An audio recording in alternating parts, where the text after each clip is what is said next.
Welcome to Creature Covenant with Dr. Adriana, a world movement that celebrates the healing power of the sacred human-animal bond. Now, here is Dr. Adriana. Well, welcome again to another chapter of Creature Covenant. Today is, of course, a very special friend of mine. I've known her for years, and her bunny Shanti, who is my patient. Eluv, welcome. I'm so happy and grateful to see you today. You are an amazing healing music artist, a channeler, a medium, DJ, radio personality. I have had the pleasure to have you to be on your show, WMNF Tampa 88.5 Ultrasounds. Thank you for being here and for sharing your knowledge and your talent and your gifts with Creature Covenant. I'm so happy to introduce you to our audience. Welcome. Thank you for having me on, and thank you for everything that you're doing. It's awesome to have you. I would like to start with asking you, where do you come from? Most people would want to know that, because you're so talented and so particular in your gifts for the world. I would love for people to know where you come from and how you started doing healing. Okay, so I'm from Australia originally, and I ended up coming to the United States because I was in a movie called Pumping Iron, the Women, which was the sequel to Arnold Schwarzenegger's movie Pumping Iron. Wow. And I never left. There was something about the United States that was very alluring, being a young girl and never really having experienced the United States. It was the first time. There were so many new things and new people and new vibrations. So it's very interesting that in every different country, even in every state, there's a different vibration. So I was attracted to that. And then I started becoming interested in DJing and being on the radio. I was asked to do a radio show. I'd never done one before.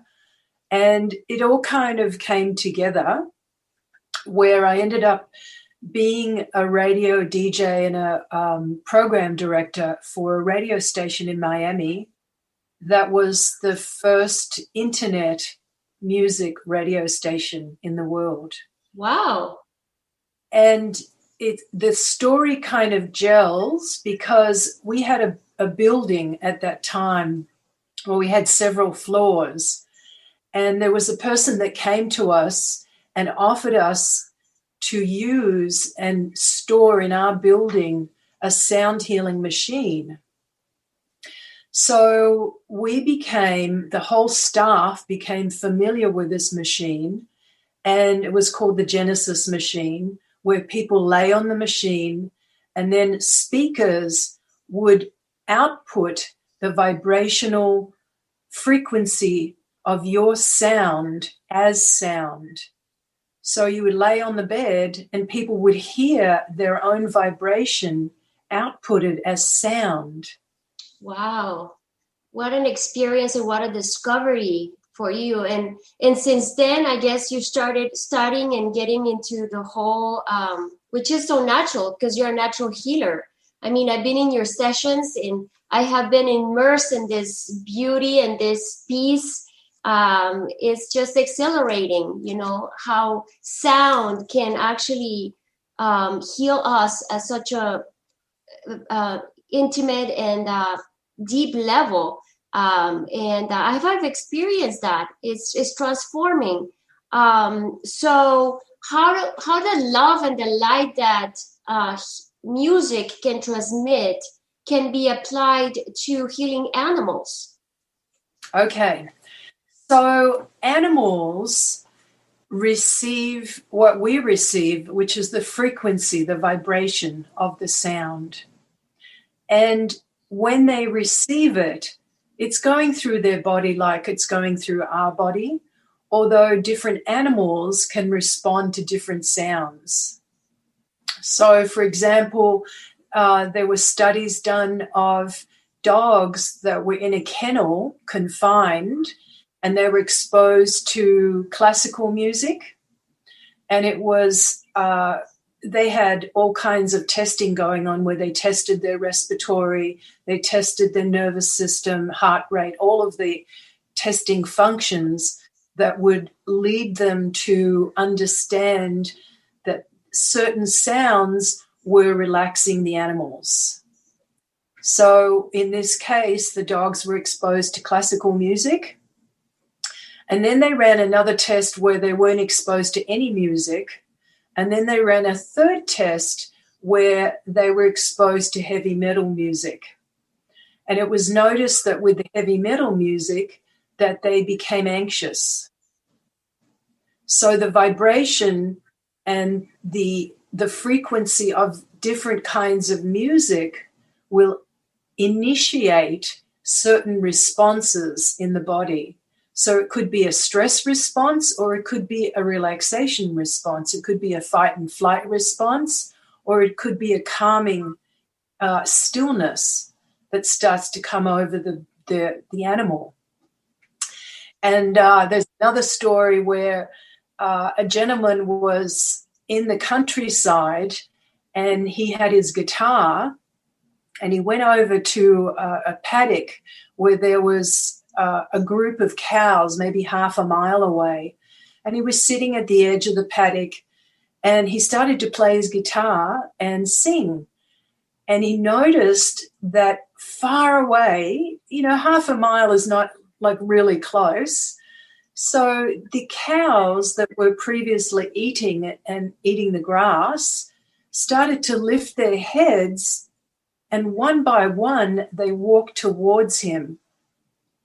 And before long, there was the whole group of 30 or so cows was right in front of him as he was serenading them.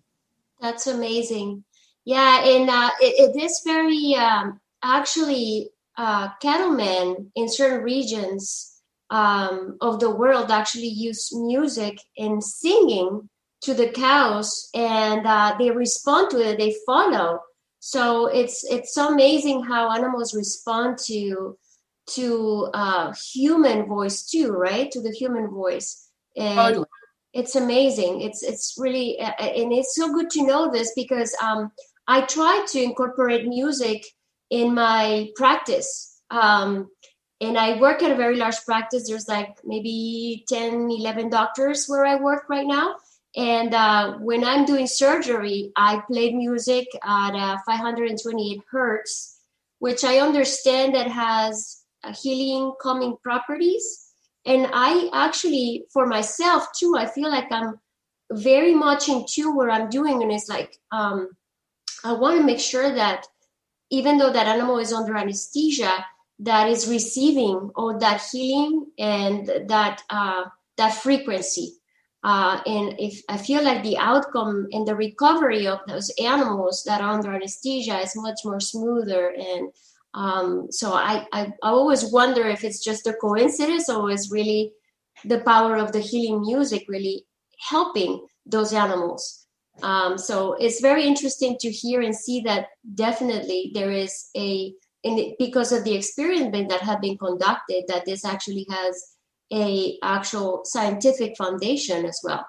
Okay, so because a lot of people question, is that really woo-woo, or I feel like there is definitely a value. I have seen it myself. I feel like it's amazing that we could incorporate all of this healing sound in helping animals as well.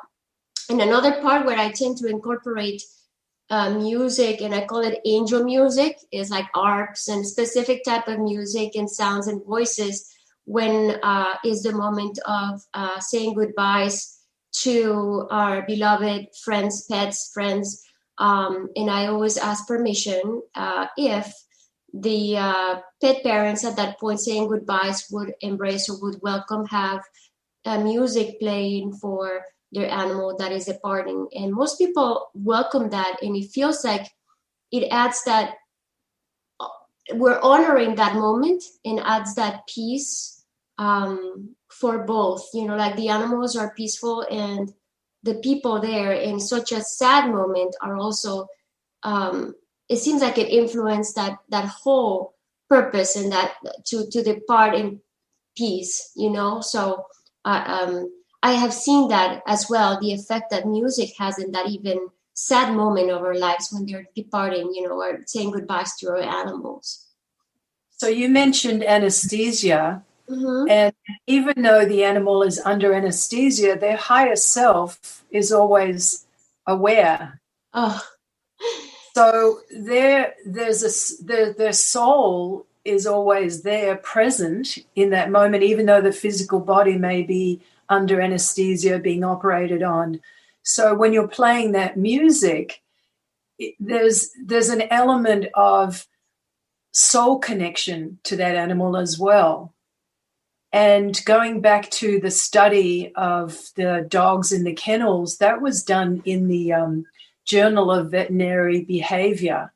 Wow. So there's many, many documented studies that are showing the effects of sound and how animals are responding to sound.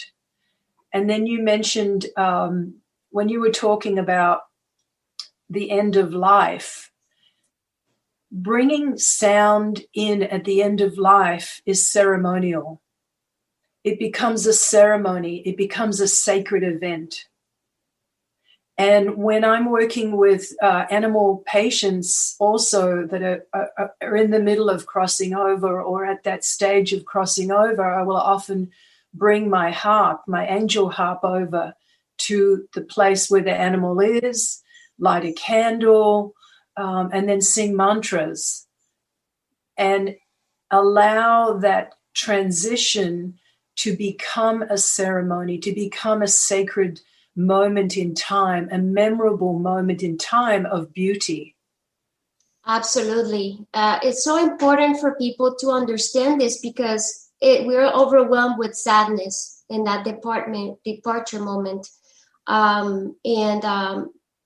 We need to also understand that we're releasing that soul, that's not the end. That is a transitional point in time for that soul to set them free and continue with their journey. It sets that tone, Yes. We know that really the fear of death is something that we have embedded in our culture, in our traditions, but it's not something that animals really feel fear. I mean, I know they feel fear of all these experiences, but not per se being like afraid of death, correct? Absolutely. When an animal is in pain, for example, which can often be accompanied at that time, during that transition, they might be in pain, but they go into a deep meditative state that it is a state of oneness.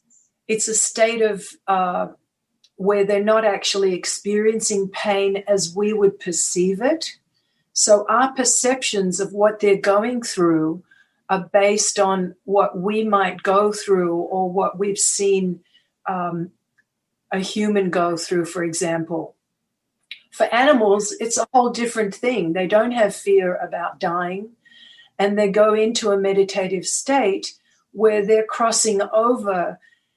It is like our crossing over, although we don't have perhaps that realization or the experience that they have of going in and out of that meditative state on a regular basis. So, for example, if one meditates, one can access that state and be at peace. Right. If someone never meditated, they may not have an identification with what that experience is to understand that the animal's going through that experience. And they're so highly evolved that we can learn so much from them, especially in that state. I think that a lot of the associations and the emotions that go with the fear of death and dying as a human is because of attachments. It's because of our attachments. what we're leaving behind, all of the things that are unfinished, all of those human type of things, whereas animals don't have the same agenda. Animals are, I feel like they're here as a reminder of love and just being in the moment, right? Totally. They're a reflection and an example of what it's like to be unconditional and what it's like to be in that meditative state. Because when animals are sitting and kind of going into that daydream as they do, cats will do it, dogs, all kinds of animals do this. It's not a sleep state and it's not an awake state. It's an in-between state. It's a meditative state. So when they go into that, they're also reharmonizing their body. They're also rebalancing their body. And it's an example for us to learn from. Often we will, as humans, be so busy with what we're doing that we don't take that time to reharmonize or take a few breaths or sit in silence and quietness. Yeah, the importance of sitting in stillness and reconnect with ourselves and our higher selves, right? Eluv, what have been some of your personal experiences in the healing process of animals? Because you're a healer, whether that has been through sound healing or I know you do the flower essences. Would you mind sharing some of those experiences with our audience? Okay, so with the sound healing, I can reference my own experience with Shanti, who is my bunny. Yeah. And she comes to my sound healing sessions. And I noticed that before the sound healing actually starts, she's very energetic. She runs around. She's excited. She has this almost same excitement that I do as I'm preparing and getting ready. And as the sound healing begins, she starts to settle because she's loose. She's wherever she wants to be. So a couple of things that I've noticed. She knows when it's starting and acclimates to that and totally goes into that zone. And the other thing is she'll also go to a person needing a certain kind of energy. Perhaps it's that unconditional love towards themselves. Perhaps it's a healing of some kind. They might have a broken heart, or later on we find out at the end of the session that something happened and caused them trauma or upset. And so Shanti's right there with them. So it's very interesting that she responds both to the sound and also to the vibration of the people experiencing the sound. It's interesting because Shanti is like that, is this bunny that is so young. It's such a young spirit. It's a happy, joyful. I've known Shanti. How old is Shanti now? 10? She's 9. 9?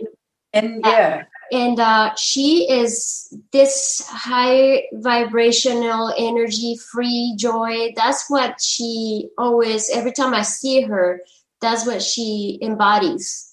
It's so refreshing to see Shanti.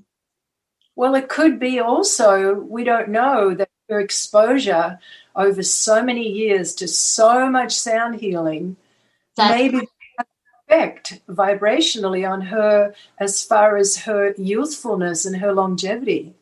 She's amazing. Well, she's your bunny, of course. How is the work with flower essences, and how does that help people and their pets? Okay. Flower essence is one of my favorite things for animals, especially. And one of the reasons why is if our animals were in the wild, for example, they would have exposure to all kinds of plants, all kinds of grasses, all kinds of bushes and trees and barks and seeds, whatever would be in nature, in their natural environment. Once we bring them into our environment, they're totally devoid of that. So they have no ability often, depending on the animal and the circumstances, inside animal versus outside and inside, both.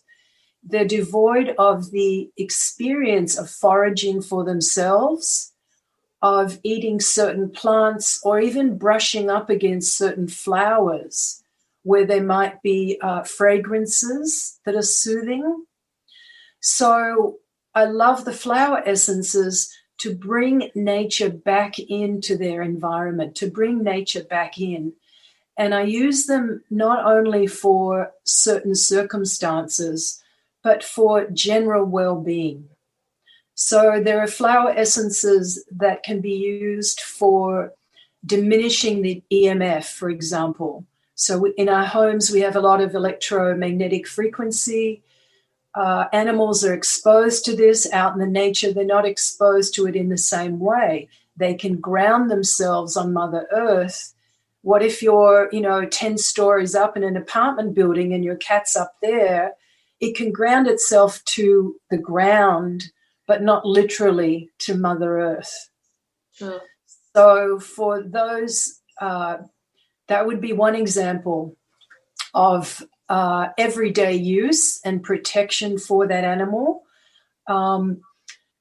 They can be used for training, for example. So just say you're taking your dog for agility training and the dog has an issue with not understanding with clarity what it's supposed to do. Like sometimes the dogs really don't know what they're supposed to be doing. So there's a flower essence for that, for example. If they have a lack of focus, say we're still in the agility training or any kind of training and they're not able to focus, lemon as a flower essence could be given for that. It brings in focus. Releasing energy, stuck energy from muscles, dandelion. Now in nature, there's dandelions all over. When we bring them back into our environment, once again, they're devoid of accessing those natural plants.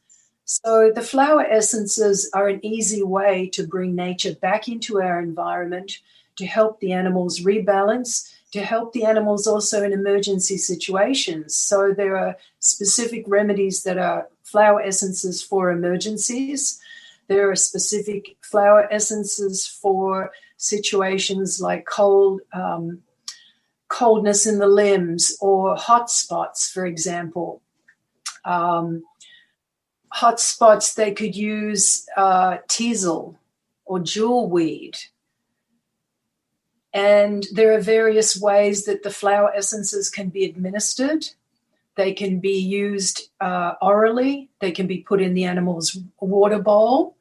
They can be sprayed in the environment. They can be put on the animal's paw.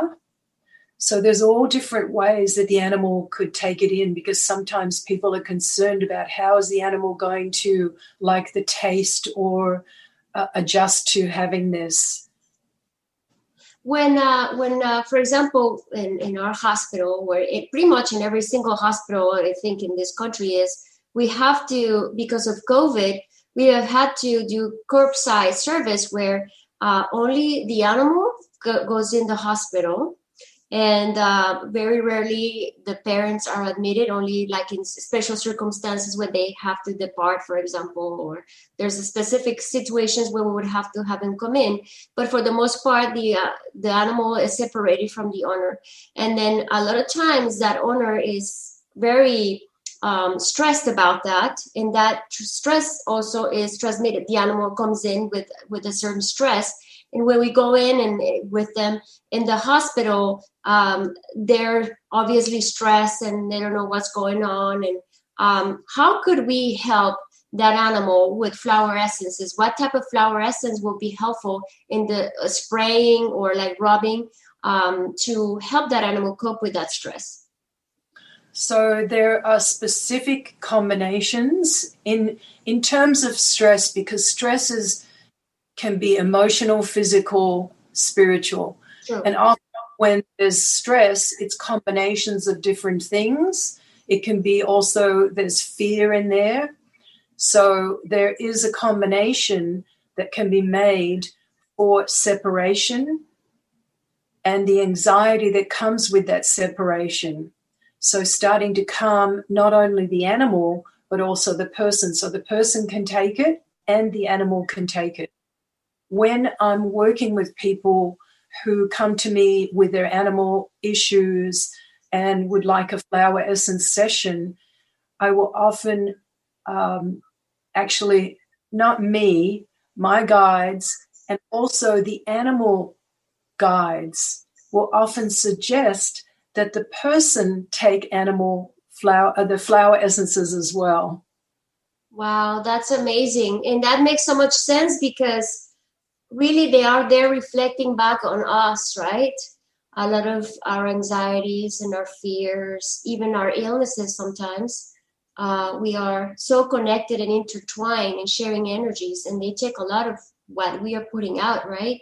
So Yes. It makes total sense to, when we're activating that healing, to both the human counterpart and the animal to share the same flower essences or treatment approach, right? Yeah, totally. So I have my flower essences and I have them next to Shanti's, and every day we spray the flower essences. And sometimes if I see her teething, for example, because bunnies go through a lot of pain with the teething, yeah, I will use it several times a day. And she knows these essences, and there's a familiarity where she'll kind of come into that spray. And I, over time, at first I started giving her the flower essences orally, and then I was getting intuitively to do the spray, as it's like this atmospheric kind of settles in the atmosphere, and she's going to understand those vibrations as they are sprayed. So there's not really a need to give them orally. Even with myself, sometimes I'll alternate taking them orally or sprayed. But it's really interesting, some of the messages that the animals will give during the session. And animals also that have crossed over will often give messages for their owner and their caretaker to help them in some way. That is amazing. And you bring that up, is the channeling part, the medium part. And I've had the honor to be present in your sessions, and you actually channeled my grandmother that I did not met, and it was interesting for me to find that she was around and she was taking care of the animals that were recovering from anesthesia, and she was there to assist those that were passing. So I was an eye-opener, but it doesn't really surprise me either to find that out, because she was a healer in her time. She was a midwife, so she was a nurse, in her own, like back in the days. But she had that. I can definitely see her doing that, and it was such a great discovery to find that out. And thank you for that. I'm sure that could you share more about like the animal messages, experiences that you'd had with that in helping people reconnect or finding out about animals that have passed? Okay, so in relation to animals that have passed, one situation that came up was where an owner was looking for a missing animal. And in those situations, sometimes the animal is missing and won't come back. Sometimes the animal will come back. So there's different scenarios that can happen. And in this particular situation, I received message that the animal had crossed over, had gone off to cross over. And one of the reasons why the animal had communicated a message to the owner about that happening was they didn't want the owner to be present at that time, to go through that in presence with that cat. It was a cat. So the cat kind of from its higher self felt that going off and doing that away would be of the highest interest of the owner. Perhaps the owner, it turns out the owner is a very sensitive person and probably would have been very traumatized being in that situation. It would have been very difficult for them to go through. So it's like the cat knows its owner so beautifully well that it went to transition on its own. And then there was messages that came through for the owner that were messages about bringing more awareness into that person's life about situations that were happening. So it's almost like the cat was saying, I want to shed light on something that perhaps you haven't noticed or paid attention to, and now it's time to pay attention to this particular thing. And it's very important for your progression as a spirit, as a human being. So the messages were very specific, very timely, and very accurate. The animal was very, very aware of the priorities, if you will, because sometimes as humans, we have different perceptions on what's a priority in our life. Maybe we have a perception that we have to do something, and really there's a priority of taking care of ourselves rather than doing something external. So these kinds of messages were given by that animal who had crossed over for the owner. And these beautiful situations where the wisdom of the animal, even when the animal is crossed over, can be so much of a gift for the human and the person that's taking care of that animal. It's like they're saying, thank you, I appreciate it. Wow. And they will say thank you to the owner for everything that they've done for that animal, for them in that lifetime, in that experience with their caretaker.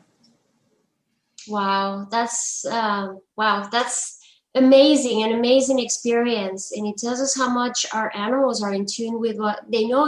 They know more sometimes of us than we know ourselves, right? Absolutely.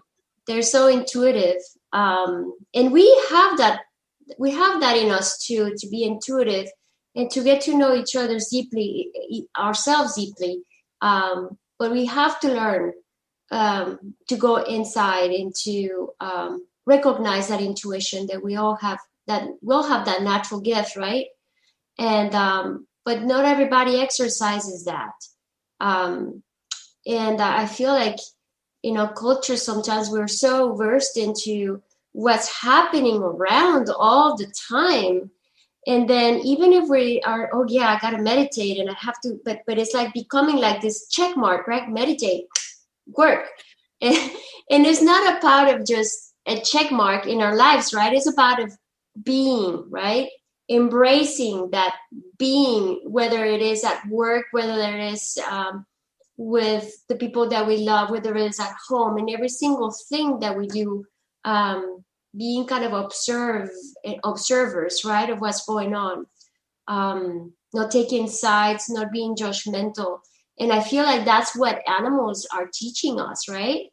They're incredible. They're incredible. And this is what Creature Covenant is about. It's about reconciling ourselves and the creatures that we share this planet with, the sentient beings that they are, to be recognized as what they are really, not just animals or just inferior. They're different species and different nations, and all together sharing this planet that we love and we embrace and we should protect. I don't know if you heard about this, I'm sure, but there is there's a talk about an event, major event occurring December 21st, where people are going to be united and sharing love and light. And I just want to remember and be participant of that, because we need to embrace. It's like we're welcoming a new era for the whole universe, right? So I think that part of that event would be to embrace ourselves too, so anybody that is listening and tuning in, I want to invite to share a moment that day, December 21st, and go inside and share love, because the world needs love right now, right? Yes, absolutely. I wanted to you have such a wide range in your art and what you share to the world, that I would like for you to share some of what you do. We're talking about animals here, but I want to know what else you do with your healings, with the singing bowls, with your art, because you are such a wide artist that I would like for people to know more about you, and invite for them to even contact you, because I feel like you'll be such a great help for a lot of people. So if you don't mind just sharing some of that art that you do more in depth, like I know that you're a channeler, and how the healing, the music that you do. I know you do concerts, you have events. I mean, you're so active. I would like to people to know that, so they can find you. Okay.